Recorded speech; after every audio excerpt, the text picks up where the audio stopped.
arangkada na sina Drew Nasino at si Ate Juday, Judith Estrada Larino. Gising ang morning mo sa Arangkada Balita. Live araw-araw, Monday to Friday, 5 a.m. Pagsapit ng alas 12 bago ka mag-lunch o kaya nagla-lunch ka, dagdagan pa ang mga alam mo para hindi ka naman huli sa balita. Live sa DWIZ Manila at sa lahat ng DWIZ News FM sa buong Pilipinas, Luzon, Visayas at Mindanao. At mapapanood ng live sa Aliw 23 Free TV at sa lahat ng digital channel ng DWIZ. Ang Balitang Bayan. Mga balitang nangyari lang at kasalukuyang nangyayari. Balitang Bayan. Kasama ang opisyal na tagagising ng bayan, si Drew Nasino. Di ka aantukin kapag nalaman mo na ang latest sa Balitang Bayan. Sa patuloy na pagbabalita ng tama at paglilingkod ng tama. Balitang Bayan. Araw-araw, 12 noon. Walang yumayaman sa pagiging empleyado lang. Dapat lahat tayo nagninegosyo. Timing! Narito ang isang programang magbibigay ng tamang gabay sa pagnenegosyo. Pakinggan at panoorin ang mga ekspertong magiging guest dito. Isang show para sa negosyo. DWIZ Negosyo. Kasama sina Lito Gagni at Jerry Orbina tuwing Tuesday, Thursday at Friday, 2 p.m. Pakinggan ng live sa DWIZ. Panoorin ng live sa Aliw 23 at i-follow sa lahat ng digital channels ng DWIZ, Facebook, YouTube at DWIZ News App. Huwag munang magplano, huwag munang sasabak, huwag munang papasok sa negosyo ng hindi napapanood ang show na Negosyo. Dahil ang dating ng DWIZ ay nationwide, kailangan mabalitaan mo ang mga nagbabagang balita saan man ito sa Pilipinas. Hatid ng buong puwersa ng DWIZ News Gathering Team. Hatid ang programang magbibigay ng tamang impormasyon na galing sa lahat ng region sa buong bayan. DWIZ Network News. Bida ang lahat ng DWIZ regional stations at lahat ng news correspondents sa lahat ng lugar sa bayan. Kasama sina Angelo Bainio at Maine Barreto. Naka-live sa DWIZ Manila at lahat ng DWIZ regional stations sa buong Pilipinas. Mapapanood din sa Aliw Channel 23 at lahat ng DWIZ digital channels, Facebook, YouTube at DWIZ News website. Monday to Friday, 1 p.m.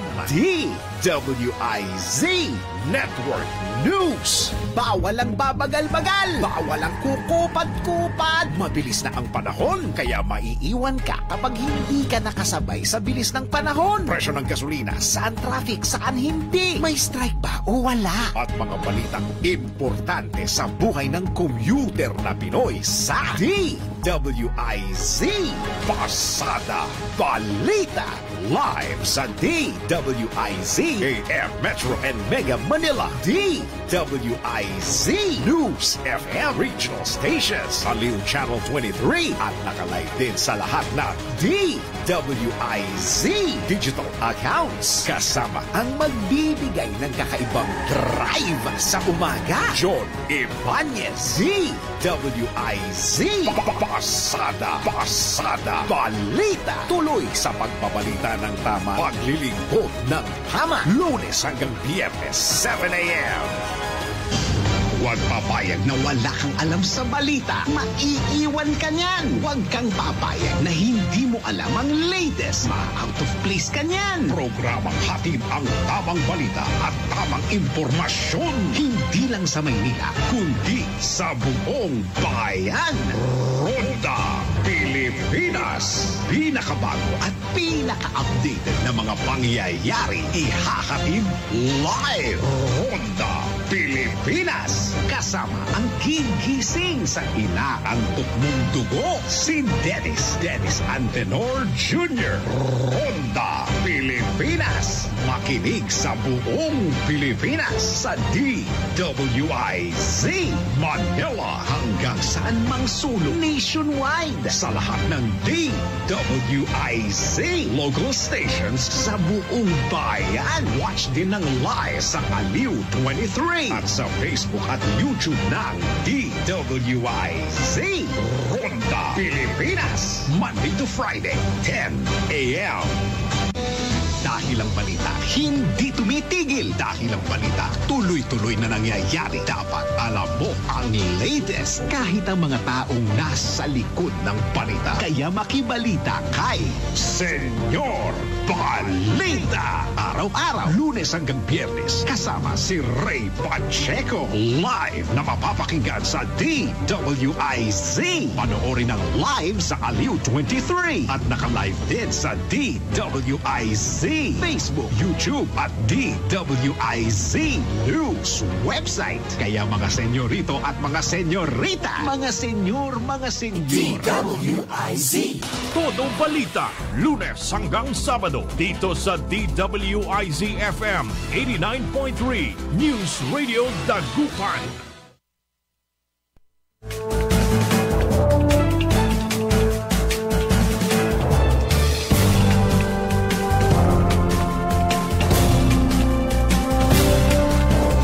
Isang napakagandang umaga ang ating pagbati.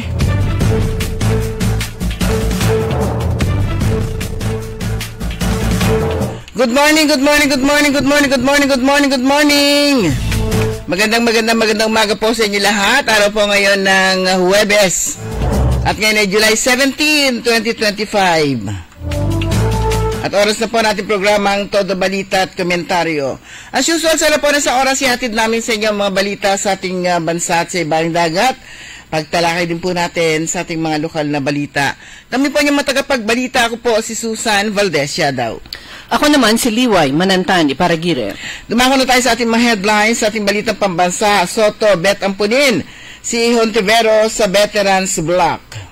Todo balita. Bagyong Krising tutumbukin ang Northern Luzon. Todo balita. FL, First Lady Lisa bumalab sa US trip ni PBBM. Todo balita. Impeachment trial laban kay Vice President Sara posibleng ilarga sa August 4. Todo balita. Idadamay sa mga missing sa Bungero, kalokohan yan ayon kay Digong. Todo balita. Sa balitang lokal, ilang mga universidad sa lungsod ng Dagupan kapartner ng DepEd Dagupan para sa Renewal Bayanihan Project. Todo balita. Supervisory Development Course isinasagawa sa siyudad ng Alaminos. Todo balita. Sa balitang pampalakasan, mabangis na Pacquiao inaabangan ni Barrios. Todo balita. At ngayon sa detalye natin mga balita.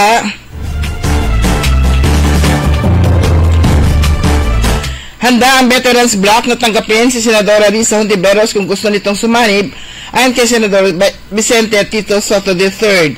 Sabi ng dating Senate President, hindi matatawaran ang integridad at reputasyon ni Hontiveros kaya't welcome umano si Hontiveros sa kanilang grupo. Una rito, sinabi ni Hontiveros na bukas siya sa posibilidad na sumama sa Veterans Block na kinabibilangan ni Soto, Senador Juan Miguel Zubiri, Panfilo Ping Lacson at Loren Ligarda.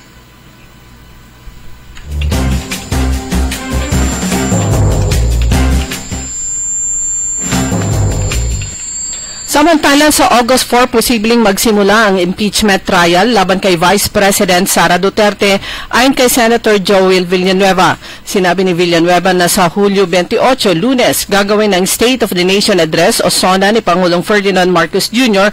Kaya ang trial ay posibleng gawing isang linggo pagkatapos ng formal na pagbubukas ng 20th Congress. Ipinahiwatig ni Villanueva na isang linggo ang kakailanganin bago mag-convene ang impeachment court. Umaasa rin si Villanueva na mareresolba ng Korte Suprema ang mga nakabinbing petisyon na kumikwestiyon sa legalidad ng impeachment complaint laban kay Duterte bago magsimula ang paglilitis.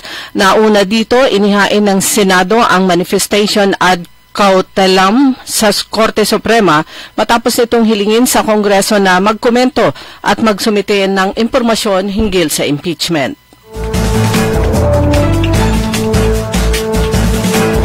Samantala, hindi nababahala si dating Pangulong Rodrigo Digong Duterte sa posibilidad na idawit siya sa isyu ng mga missing sa Bungero. Ayon kay Vice President Sara Duterte, natanong niya ang kanyang ama tungkol dito at agad nito sinabi na kalokohan naman ito. Sinabihan ko siya na there is an attempt to link him to the missing sa Bungero's case. So sabi niya it's preposterous. Yes, it is preposterous paglalahad ni Vice Presidente. Doon siya nakakomment na preposterous daw yung attempt to link him to the missing sa Bungeros and the bones or the bodies in Taal Lake, dagdag pa ni BP Sara. Inamin naman ni BP Sara na hindi na sila nabibigla kung idawit ang kanyang ama sa mga missing sa Bungero. Isa na ngayong Tropical Depression Crising, ang isang low pressure area na namataan sa silangan ng Catanduanes. Alas 11 ng umaga kahapon, ang sentro ng Crising ay namataan ng Pag-asa sa layong 725 kilometro silangan ng Virac, Catanduanes at patuloy ang pagkilos pakanluran sa bilis na 35 km per hour. Taglay ni Crising ang lakas na hangin na umaabot sa 45 km bawat oras at pagbugso ng 55 km bawat oras. Ngayong umaga, maaabot ni Crising ang tropical storm category hanggang sa magpatuloy ang lakas sa may Philippine Sea at maaring maabot ang tropical storm category sa Biyernes ng hapon o gabi bago ito makarating ng Northern Luzon area. Idiniklara ng Supreme Court na ang pagtatago ng homosexuality sa isang asawa ay may tuturing na panlilinlang o maaring gamiting batayan para pawalang bisa ang kasal. Sa desisyong isinulat ni Associate Justice Antonio Co. Jr., pinabura ng Supreme Court ang isang babae na humihiling ng annulment matapos matuklasang bakla ang kanyang asawa na hindi ito inamin bago sila kinasal. Ayon sa babae, hindi siya hinawakan o hinalikan nung magkasintahan pa lamang sila at matapos ang kasal ay patuloy pa rin ang pag-iwas nito sa physical na intimacy. Makalipas ang 2 buwan, umalis ito patungo abroad at bihira nang magparamdam. Na magtagpo silang muli na tuklasan ng babae ang mga magasin ng lalaking hubad at dito na inamin ng lalaki na siya ay homosexual. Agad siya umalis at nagsampa ng kaso. Ibinasura ng Regional Trial Court at Court of Appeals ang kaso dahil kulang daw ito sa ebidensya, ngunit sa desisyon ng Supreme Court, sinabi nitong sapat ang testimonya ng babae at ang pag-amin ng lalaki. Marami ang nagalak sa pagpapanatili sa kanyang pwesto ng liderato ng Bangsamoro Autonomous Region in Muslim Mindanao kay BARM Education Minister Mohaker Iqbal, isa sa maraming regional officials na nagsumite ng courtesy resignation noong Hunyo 2025 kaugnay ng balasahan sa kanilang hanay. Si Iqbal ay senior member ng Central Committee ng Moro Islamic Liberation Front na nagsisilbi bilang Education Minister ng BARM government mula pa noong taong 2019 habang nasa pamamahala pa ang rehiyon ng pinakaunang appointed Chief Minister na si Ahod Ibrahim na chairman din ng Central Committee ng MILF. Si Iqbal ang pangpito sa mahigit 30 na mga BARM ministers at chief sa iba't ibang support agencies na nag-resign na inatasan ni Minister Makakwa na manatili sa pwesto.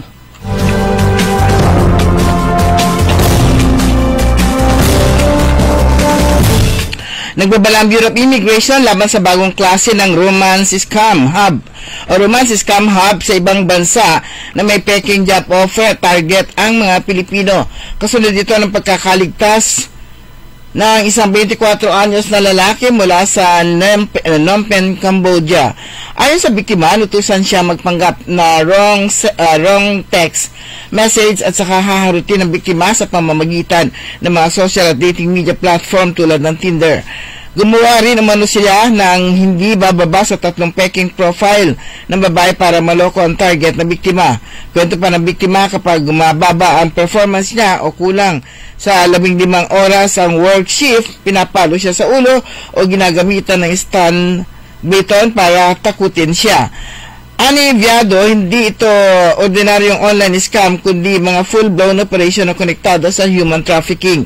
Hindi lang daw pera nawawala sa biktima kundi kinakaladkad pa siya sa questionableng mga deal. Kaya naman hinimok ni Viado ang publiko na manatili mapagbantay at mag-ingat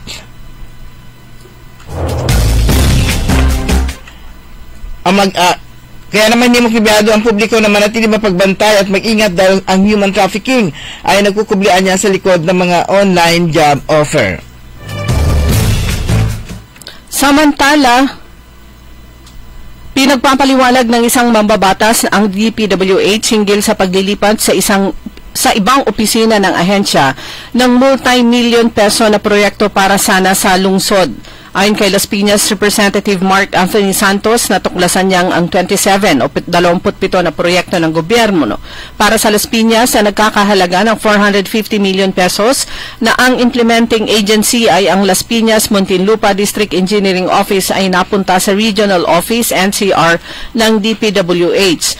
Ang mga proyekto ng DPWH para sa Las Piñas ay nakasaad sa Fiscal Year 2025 General Appropriations Act o Republic Act 12116. Dumako naman tayo sa ating balita sa ibaing dagat. 6 na bata nasawi matapos silang tamaan ng pinakahuling atake ng Israel habang kumukuha ng tubig sa isang water distribution site sa Central Gaza noong Linggo, July 13. Aminado ang Israeli military na may airstrike silang isinagawa laban sa umunoy teroristang kasapi ng Islamic Jihad, pero lumihis ang bagsak ng bomba kaya inimbestigahan na ang insidente. Isa pang naunang airstrike na sa mataong kalsada sa Central Gaza, 12 katao rin ang patay at higit 4 na po ang sugatan. Isa sa mga nasawi ay si Dr. Ahmad Kandel, na isang kilalang doktor sa Gaza. Mula pa October 7, 2023, nasa kabuang 58,026 katao na ang nasawi sa Gaza. Patuloy naman ang palitan ng sisi ng 2 panig habang patuloy ang karahasan sa Gaza.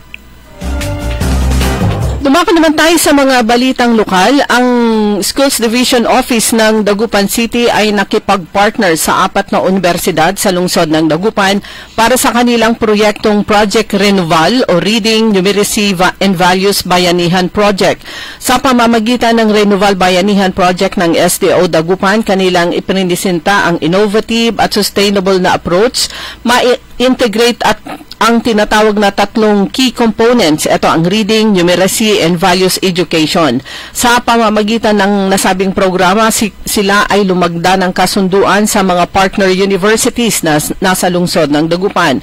Ito ay ang Lyceum Northwestern University, University of Luzon, University of Pangasinan, FINMA, at Universidad de Dagupan.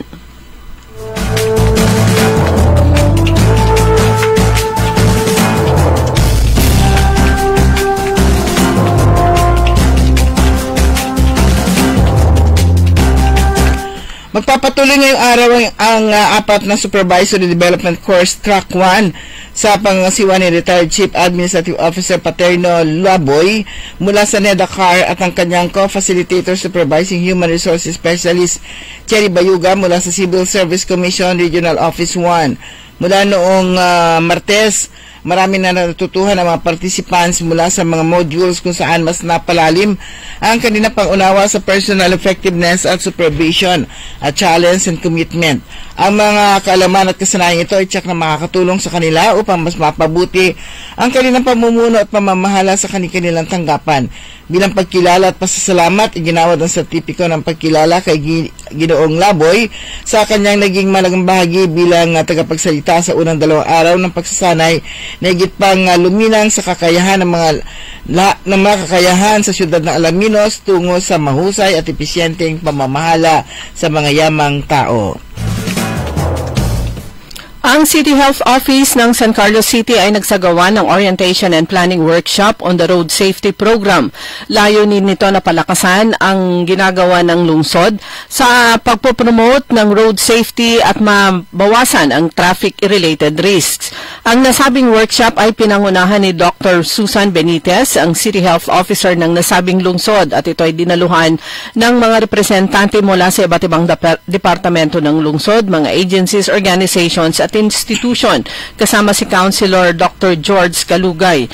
Lahat ay nagtrabaho at kanilang pinag-usapan ang isang common goal para sa safer roads para sa komunidad sa nasabing lungsod. Sa nasabing collaborative activity, kanilang i-highlight ang kahalagahan ng interagency coordination at strategic planning sa pag-implement ng tinatawag na effective road safety measures.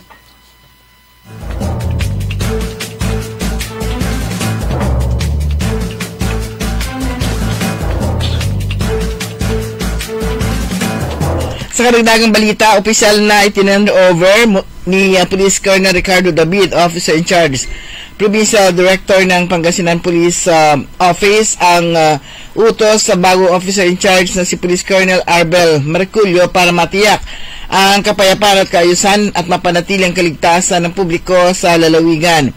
Pinangunahan ni Police Regional Officer 1, Office 1 Director Police Brigadier General Dindo Reyes ang turnover ceremony na ginanap noong July 15 sa Camp Governor Antonio Sison sa Lingayen, Pangasinan. Binigyan din ni Reyes na ang turnover of command ceremony ay isa pang mahalagang milestone sa patuloy na pamana ng matatag, prinsipyo at mission focus leadership sa Pangasinan Police Provincial Office. Inaasahan ko na ibibigyan ninyo yung pinakamahusay at pinakatunay na serbisyo sa publiko at sa mga kalalakihan at kababaihan ng Pangasinan PPO. Bilang mga opisyal ng pulisya, ang aming tungkulin ay higit pa sa presensya ay nangangailangan ng pagganda, pagtitiis at mabilis na pagtugon, sabi pa ni Reyes. Payag naman ni Merculio bilang incoming Provincial Director, narito ako upang maglingkod. Sama-sama tayong sumulong na nagkakaisa ng ating isang pananaw sa kapayapaan, kaayusan at kaunlaran. Sa bayan ng Calasiao, pinasalamatan ni Mayor Patrick Agustin Karamat ang mga empleyado ng lokal na pamahalaan na nakiisa, nakilahok, nagsama at nagbigay ng kanilang pagod at talino sa idinaos na barangayan noong nakaraang Huwebes. Sinabi ni Karamat ito ay alinsunod sa kanyang promisa sa kanilang mga kababayan na mas palalawakin nila ang paninilbihan. Lahat po ng ibinibigay ng lokal na pamahalaan ng bayan ng Calasiao, ihahatid po natin down to the barangays saad nito. Samantala, nung nakaraang Huwebes, napili ng ang Cluster 1 na unahin. Ito ay kinabibilangan ng 8 barangay. Ang barangay Ambunao, Bud, Kabilukaan, Gabon, San Manuel, o San Miguel, Quezban, Poblacion East at Poblacion West. Ito ay naaayon na rin sa Nutrition Month, Disaster Resilient Month, Persons with Disability Month, kasama na ang Police Community Relations Month. Sinabi nito, tayo ay bumabas sa barangay at nagbigay ng iba't ibang serbisyo na ipinapaabot ng lokal na pamahalaan at sila rin ay nagsagawa ng iba't ibang mission tulad ng dental at medical mission. Itinulak ng Department of Health, Ilocos Region, kasama ng Commission on Higher Education Region 1, Department of Education Region 1 at Philippine College of Chest Physicians, Northwestern Luzon Chapter ang malawakang health literacy campaign upang imulat ang kamalayan sa mga panganib ng paninigarilyo at vaping para sa mga mag-aaral sa isang Memorandum of Agreement na nilagdaan noong July 12 sa Bawang La Union. Patuloy na sinusulong ng DOH ang Vape at Tobacco-Free Schools sa bansa sa tulong ng iba pang ahensya ng gobyerno, civil society at kabataan. Ang mga kalahok sa kaganapan ay lumagda rin sa isang manifesto na nagpapalakas ng pakikipagtulungan para sa isang pinag-isa at epektibong diskarte sa pangangalaga sa kalusugan at pagbibigay kapangyarihan sa mga kabataan sa pagpigil sa vaping at paninigarilyo na sa kalaunan ay hahantong sa isang malusog at maliwanag na hinaharap. Dumako naman tayo sa mga balitang pampalakasan. Matinding laban ang haharapin ni reigning World Boxing Council champion Mario Barrios bago madipensahan ang kanyang korona. Haharap ito sa mabagsik na Manny Pacquiao na nasa perpektong kondisyon ilang araw bago ang kanilang laban. Sasambulat ang salpukan ni Barrios at Pacquiao sa Hulyo 19 sa MGM Grand Garden Arena sa Las Vegas, Nevada, kung saan itataya ng una ang kanyang korona kontra sa Pinoy boxer. Alam ni Barrios na hindi magiging madali ang daang tatahakin nito bago madepensahan ang kanyang titulo dahil hindi biro ang kanyang makakaharap na si Manny Pacquiao.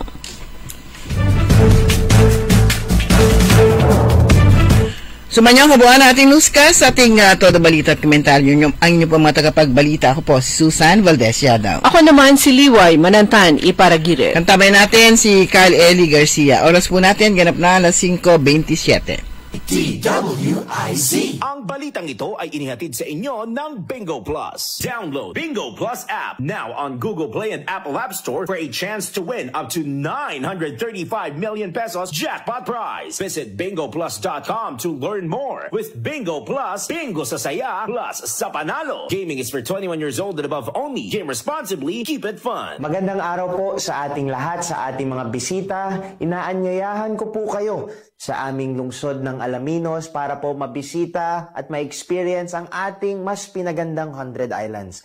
Marami na pong pagbabago sa ating mga isla at sana makita namin kayo dito sa aming lungsod para po makapag-swimming, makapag-enjoy kasama ang inyong barkada at ang inyong pamilya. Tara na! Dito sa Alaminos City para sa ating 100 Islands. Ang patuloy na pagpapaganda sa 100 Islands National Park at lungsod ng Alaminos ay pinangungunahan ni Mayor Art Brian Celeste. High blood, salot, milyong-milyong katao na ang namamatay sanhi nito.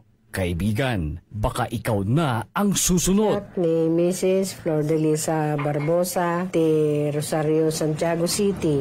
Agtawenak ti 63. Manungatawan nga aglutluto ako, tada karindiriyak. Mariknak agpipikal, ti imimak iso nga nangagak ti radyo, dati agas nga pao di arko. Pinadas ko, mayat-mat ti epekto na. Duti food supplement nga napadpadasa ko, awan ti epekto na. Dato'y pao di arko, idi nagtumarak, manungal daw lang, han nga agpipikal ti imakon. Awisen kay nga mangpadas, tapno may katmat, dagita rik-rik na inyo, saksakitin nyo. Kaya kaibigan, buhay mo'y ingatan. Mag-Aldrich Pau di Arco Herbal Capsule na para kalusugan mo ay garantisado.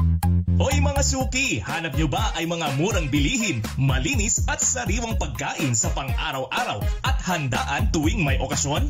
May suggestion kami sa iyo. Tayo na sa Macador Market na kung saan inyong mabibili ang mga mura, sariwa, malinis at ligtas na bilihin tulad ng karne ng baboy at baka, manok, isda, gulay at iba-ibang sangkap sa pagkain. Matatagpuan din sa Macador Market ang dry goods, groceries, eateries at fruit section. Kaya ano pang hinihintay nyo? Gawing bongga ang handa mo everyday with Macador Market.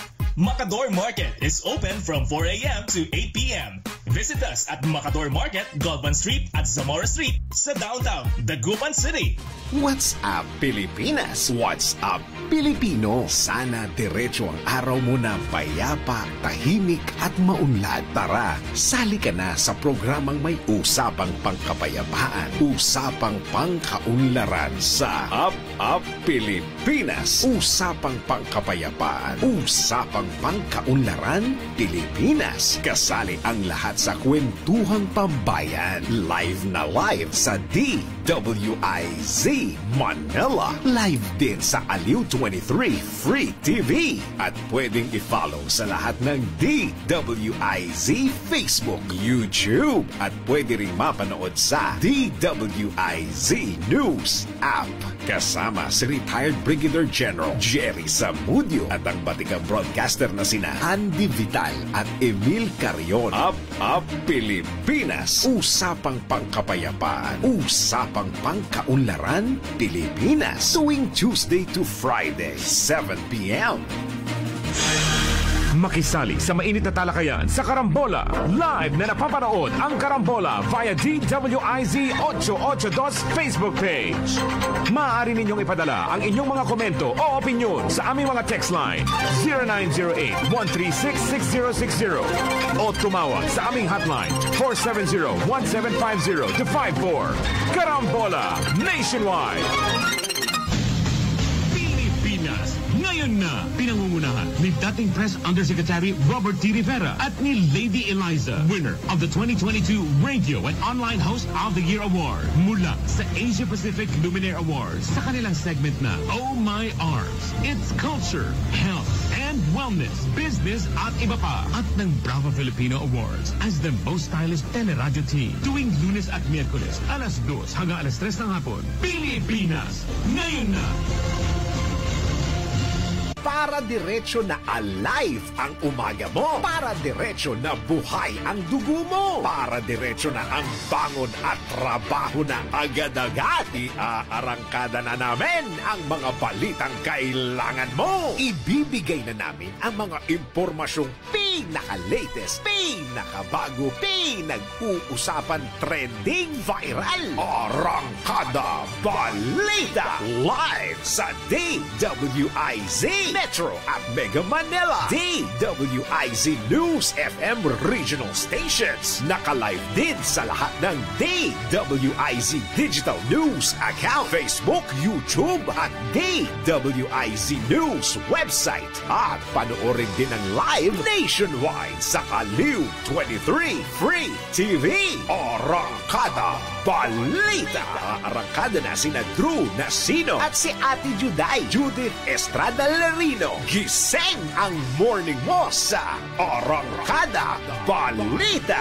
Live araw-araw, Monday to Friday, 5 a.m. Pagsapit ng alas 12 bago ka mag-lunch o kaya nagla-lunch ka, dagdagan pa ang mga alam mo para hindi ka naman huli sa balita. Live sa DWIZ Manila at sa lahat ng DWIZ News FM sa buong Pilipinas, Luzon, Visayas at Mindanao. At mapapanood ng live sa Aliw 23 Free TV at sa lahat ng digital channel ng DWIZ. Ang Balitang Bayan. Mga balitang nangyari lang at kasalukuyang nangyayari. Balitang Bayan. Kasama ang opisyal na tagagising ng bayan, si Drew Nasino. Di ka aantukin kapag nalaman mo na ang latest sa Balitang Bayan. Sa patuloy na pagbabalita ng tama at paglilingkod ng tama. Balitang Bayan. Araw-araw, 12 noon. Walang yumayaman sa pagiging empleyado lang. Dapat lahat tayo nagninegosyo. Timing! Narito ang isang programang magbibigay ng tamang gabay sa pagnenegosyo. Pakinggan at panoorin ang mga ekspertong magiging guest dito. Isang show para sa negosyo. DWIZ Negosyo. Kasama sina Lito Gagni at Jerry Orbina tuwing Tuesday, Thursday at Friday, 2 p.m. Pakinggan ng live sa DWIZ. Panoorin DWIZ. Liway Manantan at Susan Yadaw sa Todo Balita. Oras, ganap na alas 5:35. At welcome sa ikalang bahagi natin programang Todo Balita at Komentaryo. Siyempre, narito pa rin po kami yung mga lingkod. Ako po si Susan Valdez Yadaw. At ako naman po si Liway Manantani Paragire. Makakaranas pa rin tayo ng heavy rainfall dito po sa lalawigan ng Pangasinan. Ayon na rin po sa inisyo ng advisory issue ng Pag-asa. At yung nararanasan po natin dito sa Pangasinan ay dahil pa rin kay habagat. Yan, Pangasinan, La Union, Benguet, Tarlac, Pampanga, Bulacan, Rizal, Cavite, Batangas, Laguna, Metro Manila, Zambales, Bataan, Palawan, Cebu, Antique, Iloilo, Guimaras, Marinduque, Romblon, Aklan, Capiz, Occidental Mindoro at Oriental Mindoro dahil ito sa habagat. Pero sa Camarines Norte, Camarines Sur, Catanduanes, Albay, Sorsogon, Masbate, Northern Samar, Eastern Samar, Biliran, Isabela, Aurora, Quezon, Batanes, Cagayan, Apayao, Ilocos Norte, Kalinga, Abra, Mountain Province, Ifugao, Ilocos Sur, dahil kay Bagyong Krising. Ayan, meron ng ilang mga lugar sa Visayas ang binaha o binabaha dahil naman kay Krising. At yung binasa nating weather report kanina, tatahakin niya papuntang Northern Luzon. Ayan. Dito pa siya mag-i-exit. Parang yun naman talaga yung nila, yung ruta nila palagi, dadaan at dadaan sa sa Northern Luzon. Yeah. Pag mga particularly Batanes, ang paborito nilang daanan, at saka Bolinao. Pag last quarter ng taon yan, sa Mindanao naman po siya concentrated ang mga bagyo. Pero pangatlo na to, Krising, ABC. At posible raw na signal number 3 or 4, posible itaas silang bahagi nga ng Northern Luzon dahil sa inaasang pagtama ng Bagyong Krising. At yun nga, Ilocos Sur, yun ramdam na doon sa Ilocos Sur at saka Ilocos Norte. Ayan, malayo rin naman kasi Ilocos Sur at saka Ilocos Norte sa atin. Although Region 1 siya, pero malayo siya. Pag dumaan siya dyan sa may Region 2, konti lang mararamdaman po natin dyan dahil nga malayo yon plus andyan yung pangalan, Caraballo Mountains na pumipigil ng malakas na hangin at bagyo na pumasok dito sa western side ng Northern Luzon. Pero sana nga, ulan lang na hindi gaanong malakas para naman yung mga bukirin ng ating mga magsasaka ay matubigan. Yan. Ito po yung panahon kasi ng rainy season talaga. Pero sa pinagpala sila dyan sa western Pangasinan, kahapon talaga lakas-lakas ng ulan. Mula alas 12 or past 12 hanggang alas 3. Kaya nga nung tumila yung umulan, batik-tik. Yan si Bumpo. Pagdating ko dito, mainit. Tapos biglang bandang gabi naman, bandang alas 5 fast o alas 6, yung bigla naman bumuhos yung malakas na malakas na uran. Thank you very much nga pala kay General Harris Fama sa pag-imbita. Good morning. Yan, sa pag-imbita sa kanilang party. Yung kanilang party na mango party, manga party. Mango eating party. Yeah, manga party. Tsaka pansit. At saka lahat na ng klase yata ng maasim. Yan, kasi pinagmalaki niya yung kanyang manggang singlaki ng aking mukha. Kasi hindi pa lumalaki yun eh. Kaya lang hindi niya alam kung anong klaseng yun, species. Oo, basta mangga. Basta mangga. Anong pangalan mangga to? Basta mangga. Yan, mangga yan. So yun yung Harris mangga. Pero ayun, nandun lang sa kanyang bakuran. Oo. 30 puno sabi niya, pero ang sipag na mamunga, pero sabi niya ilang taon na yun eh. Pa lang yata siya, nasa 20s siya, siya ngayon. Retired na siya sa police service. Maraming salamat sa imbitasyon, Sir Harris. Kasi binigay ni Grace Matro din, dyan nga sa Tabang. Malaking mangga din yon, pero parang ibang species dun sa kay Sir Harris. Yung kay Harris naman kasi parang ang taba-taba na na talagang bilugan. May kumbaga very, very, very, very healthy. Punggok. Punggok na mataba. Punggok, malaki rin siya eh. Pero mataba talaga. Yung kay yung kay Grace, naman siya green na malaki rin naman. Pero masarap din. Yun nga yung mga species na talagang yung buto talaga itatabi mo kasi ibang klase sila mga buto. Yan. Ulit, thank you very much sa pag-imbita ni General Harris Fama. Na tayo ay inihatid ng malakas na ulan pa uwi. Yes, oo. Pero dito sa Dagupan tuloy na yung inabangan, yung nakakausap natin diyan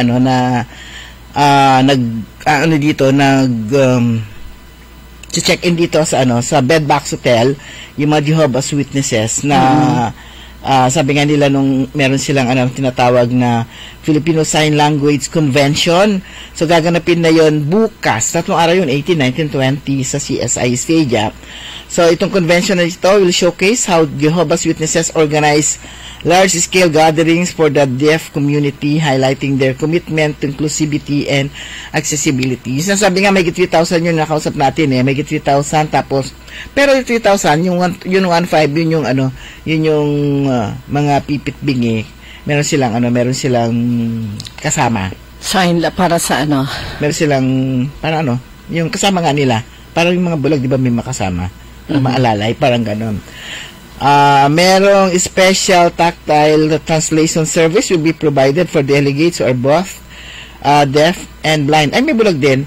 So, to ensure optimal coverage, we recommend attending the event. Ayun, nag-imbita sila dito sa mga sa mga media. The event runs from 9:30 a.m. to 4:30 p.m. each day. It will be attended by Mr. James Morales, National Spokesman for Jehovah's Witnesses. At itong event nito coincides with National Disability Rights, underscoring its focus on accessibility and the rights of individuals with disabilities. Ayan. Ito yung paano yung pa kasi dati raw English yung sign language nila, yung mga ganyan. Tapos ngayon Tagalog na. Na traditional sign language na nagpaturo nga ako paano yung traditional sign language, yung pala yun, kung paano yung alam din natin, yun na rin yun kasi nga hindi nga naman lahat nakapag-aral. So pag sinabi mo sleep, ganun lang. Yung simpleng kain, hand language, hand signal. At saka yung masakit ang ulo, lang niya yung mata niya, tapos tuturo yung ulo. Yan yung mga basic na madaling intindihin. Na kahit sa mga nagsasalita, medyo malayo, yung mga senyas lang na gano'n, nakakaintindihan. Kaya nga di ba si Kaeli pag sinabi mo, alam niya na. Sinyasan lang Kaya kahit tayo nga kapag halimbawa merong natutulog, sisinyasan tayo gano'n, makakaintindihan naman tayo mga traditional lang na sinyasan. Pero gusto ko pa rin makita kung paano, baka meron namang iba pa na senyas din sila na hindi natin alam. Yan yung tinatawag na inclusivity sa mga programa at saka mga activities. Yung tinatawag naman nila pag sa DepEd, no one is left behind. So, yung mga hindi nakakarinig, maintindihan nila kung ano yung nagaganap. At yung mga pagbulag naman kasi meron silang braille sa pagbasa. Pero hindi pagbulag, nakakarinig naman. So, Kaeli, meron ako naririnig na background na maingay. Pero yun nga, napakaganda po yan. Parang sa din, sa iba pang mga, actually yung provincial government sa pamamagitan ng isang departamento, maliit na departamento sa Social Welfare and Development Office, yung sa mga persons with special needs. Yan, persons with special needs, ayan. May mga ginagawang mga programa para, ito yung tinatawag nga na inclusivity, para yung mga may disability, kahit papano ay makasama sila sa mga proyekto o mga programa at maintindihan nila kung ano yung ginagawa ng provincial government. Samantala mga kaibigan, ito natuwa ako nung makita ko yung pangalan niya at saka picture niya. Si Haridas Pascua na nakita natin ito nung bata pa na naglalaro ng chess, magaling. Ano na siya? GM-elect. Malapit na siyang maging... Yan yung taga-tayog. Hindi ko alam kung tayog siya o mga taram. Kasi dalawa yan malapit na siyang maging Grandmaster. Wow. Yung title na niya dito ay GM-elect. Grandmaster-elect. General Manager. So, naging tuloy-tuloy. Palagay ko yung nasa mga taram kasi naalalayan siya nung tatay niya. Yan din ba yung parang pinakilala nila one time sa Dalawa yung pinakilala kasi sa atin yung isa yung taga-Eastern. Oo, sa isang event ng yung isa naman ay si Pascua na taga mga taram na nakaalalay sa kanya yung tatay niya. Na ito yung mga atleta na ganito mga kaibigan, bago sila makarating sa taas at makilala, grabe ang sakripisyo ng bata, ng atleta at ng magulang. Gumagastos ng malaki dyan, magulang. Kung meron silang mga national, lalo na pag international competition, lalapitan nila lahat ng pwedeng lapitan para kahit paano hingi sila ng tulong, mabuo nila kahit pamasahe man lang. So, ganun. So, isa ito na talagang ginapang ng kanyang magulang at inalalayan hanggang sa makarating na siya. Ayan, GM-elect niya. Grandmaster-elect na itong si Haridas Pascua. Ayan, congrats. Okay, bilis po ng oras natin. Ganap na po alas 5:45 pero bago tayo mag-break, good morning kina Glory Sanchez Maramba, Rafael Acosta, Mangalyag, Lynn Coronel, Josilia Damateo at saka kay Tita Ani. Good morning. At kay SG, Security Guard Ranedo ng Branch 15, dyan sa may Tondaligan. Magandang umaga po. Mainit. Ladies and gentlemen, the new face of your favorite resto bar in Dagupan City. The original party place in town. The Music Warehouse Club Dagupan City. No need to go to Manila's top bars like Silo and BSK Club. Dagupan has it all. Fully air-conditioned with free entrance, free parking, and restrooms for all. Doors open at 7 p.m. Do well, live well, and dress really well. Find us at Paris Street, Barangay Pogo, Chico. Contact us at 075-522-2617. Reserve your tables now. High blood, salot, milyong katao na ang namamatay sanhi nito.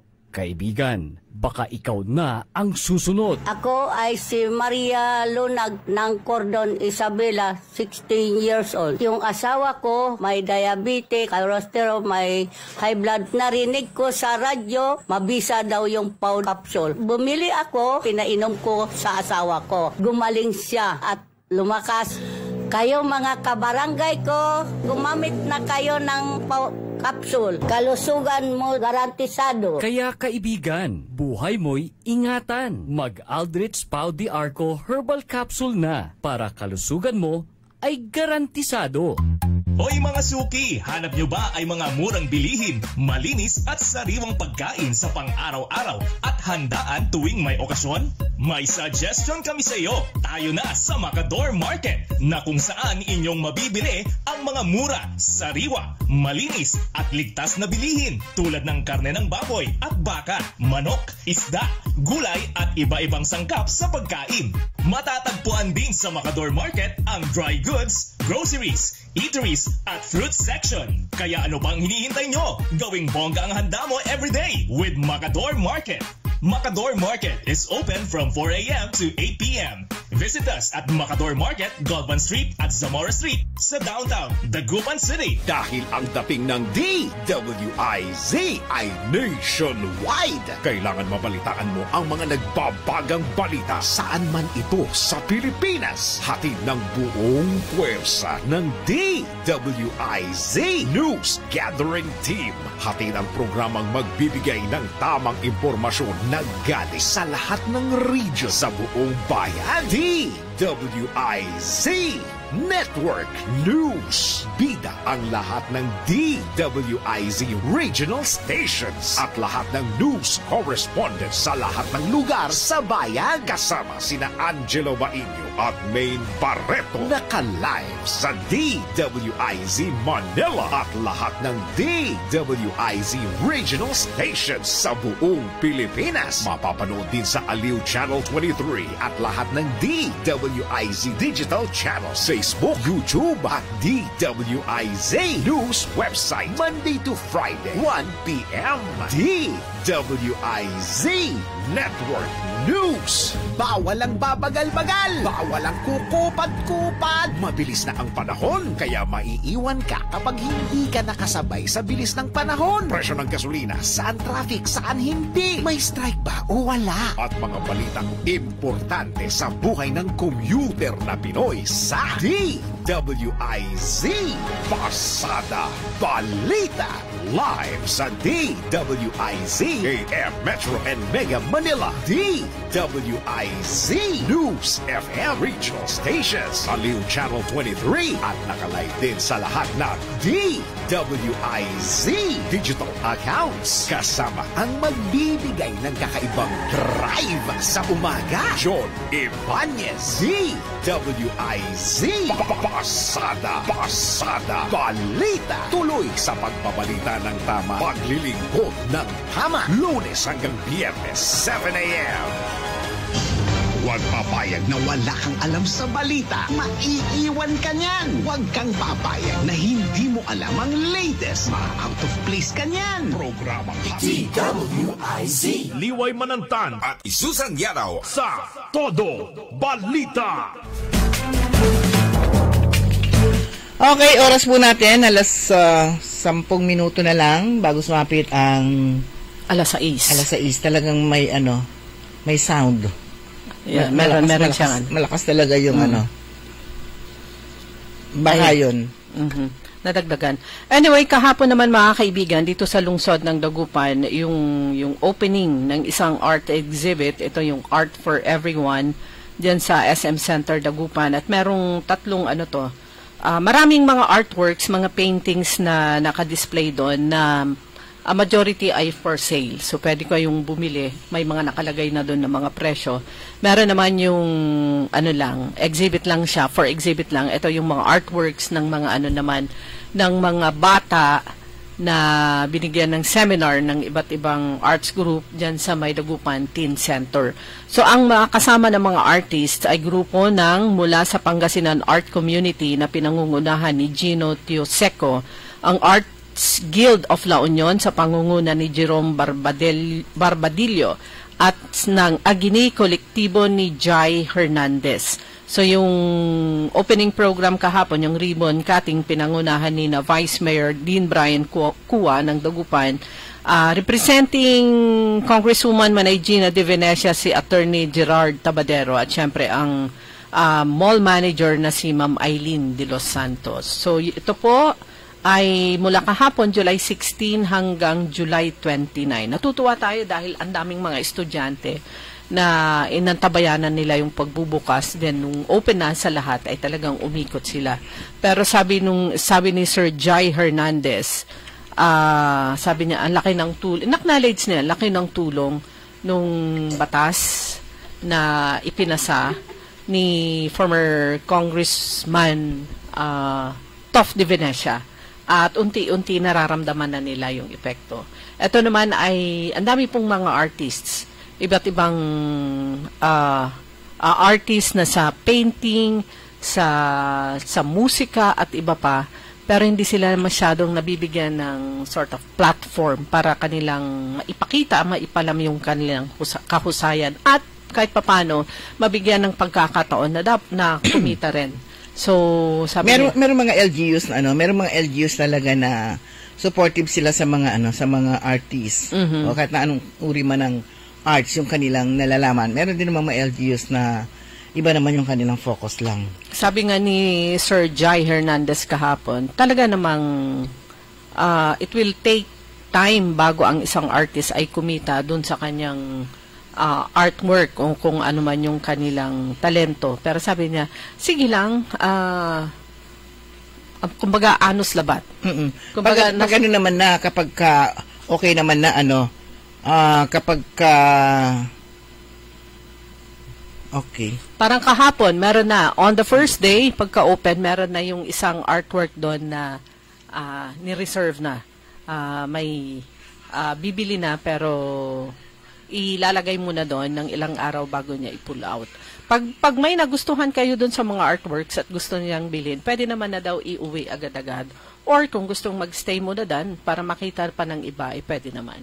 Sabi nila ito yung career na hindi ka masyadong hindi ka parang walang pera kanda. Pero kapag yung mga paintings naman nila talagang kapag kilala na yung kanilang mga paintings, talaga naman kamahal. Hindi mo naman talaga halos maabot din naman yung presyo. Dahil siguro sa yung branding o yung pangalan nila, kaya nga kapag mayroong magandang artwork na yung artist ay baguhan pa, samantalahin na nilang bilhin. Dahil pagdating ng araw, pag sumikat na yung artist na yon, mahal na yung una nilang biniling mga mga artworks. Iba na yung presyo ng mga yon. Lalong-lalo na ito namang mga paintings naman, ito yun namang hindi yun nabubulok. Ayan. At kahit na tumagal yan, habang tumatagal naman yan, parang alak nga yan. Sabi nila, yung alak habang tumatagal, mas lalong sumasarap. Yung mga paintings naman, habang tumatagal, mas lalong tumataas yung kanilang value. Samantala, personal na inihatid po ni Governor Ramon Kiko III ang mobile ultrasound para sa bayan ng Bani. Ito nga ay ang konkretong tugon ng pamahalaang palalawigan ng Pangasinan sa pamumuno ni Governor Kiko para nga mailapit ang dekalidad na serbisyong medikal sa bawat barangay dito sa lalawigan ng Pangasinan. Ayan. Sa iba pa rin naman natin mga balita, hindi ba kaka-assume lang ng bagong regional director si Colonel Merculio. Police Brigadier General Dindo, yung regional director. Dindo Reyes. At after 1 week, dalawang nagkaroon na ng pagpalit ng provincial director. Yung isa saan ba dito sa La Union? La Union yung isa, tapos Pangasinan. Sumunod dito sa Pangasinan. Pinakamaiksing termino yung kay Colonel Colonel Ricardo David. So pero parang lang siya, no? Caretaker lang siya kasi yung rank niya mas mataas na. Hindi na siya pang provincial. Hindi na siya pang provincial office. So parang kumbaga parang hindi caretaker. Caretaker lang troubleshooter for a while. Troubleshooter kasi nga biglang yung kanya, at least sabi nga nila 3 weeks lang siya nagkaroon ng magandang turnover ceremony, pero yung pinalitan niya ni Colonel David, bigla na lang si Colonel Capocchian, walang seremonya na naganap. So yon, bilang incoming provincial director, I am ready, sabi nitong si Colonel Merculio, na sabi ko familiar yung mukha nito. Yung pala galing siya ng Alaminos. At saka siya ngingiti-ngiti. So kumbaga siya familiar din siya sa atin, mga old faces ganito siguro. Pero itong may nakita kasi akong pagbati ng Kalasyaw Comprehensive National High School. Doon siya nagtapos ng high school. Nahanap ko yung na-screenshot ko siya. Hindi ko nakuha kung anong year. Pero sabi nila, 1990. Congratulations. Sabi dito, Colonel Arbel Merculio, class of 1990 sa Kalasyaw Comprehensive National High School. Ayan, kababa. Yan, at saka naging pala siya, naging head ng CIDG. Dito sa Pangasinan. Oo. Kaya familiar itong pangalan na to. So yun na yun. Batang-bata, sabi natin pabata yung mga provincial director, pero hindi. Patanda tayo ng patanda. Yun ang katotohanan. Ayan. Okay. So, ang tanong naman natin sa kanya, wala naman daw ay kay regional director, parang dalawa lang yung anong tawag nito? Guidance? Mapapalitan. So, yung iba siguro, stay where you are. Yung mga, parang dalawa lang mapapalitan. Wala sinabi na nasusunod na na mapapalitan na provincial director. So, okay. Tignan naman natin kung dito sa baba ng probinsya, kung magkakaroon din ng reshuffling. May advisory naman po mula sa Central Pangasinan Electric Cooperative o kaya Senpelco, notice of power interruption sa araw ngayon 17 mula 9 a.m. to 4 p.m. Ang affected area ay sa ilang barangay lang sa Sual, Barangay Kawayan, Madangla, Matalakitik, Kusinero. Samantalang yung isa naman mula 9 a.m. Thursday ngayon 9 a.m. to 4 p.m. sa letter L. Sa Bugalyon, barangay barangay Angarian. So distributed yung schedule sa 18, may nakatakda bukas Friday at 19. So pwede nyo pong tignan every now and then ang kanilang Facebook page, ang Central Pangasinan Electric Cooperative. Ayan, good morning, JG Gamboa, si Madam Roseque, si J. Mamaril, at saka si Sergio Gil Cruz Beltran. Good morning. Kay Chicora Aquino at Kuya Marjan sa Barangay Tubeng, good morning. Gayon din kay, mamaya pa siguro papasok yung kanyang message. At Engineer Ogie Ventanilla, at syempre kay Ma'am Linda Ventanilla, good morning, at kay Sir August Mejia, at kay Ma'am Divine Mejia. Magandang umaga po. Yan, good morning din kay Kuya Benjetan, at saka si Mamataen Tropa. Good morning din kay DCV yan. Okay mga kaibigan, wala na po tayo sapat na oras. Natabayanan po ninyo susunod agad. Early in the morning, makasama po ninyo si Karen Orly Navarro. Programang Todo Balita Komentaryo. Kami po nyo nakasama sa technical side. Si Kaeli Garcia. Ako po si Liway Manantan Iparagira. Ako naman si Susan Valdez Yadaw. Magandang umaga po sa inyo lahat. DWIZ. Sumain nyo ang Todo Balita, Lunes hanggang Sabado dito sa DWIZ FM.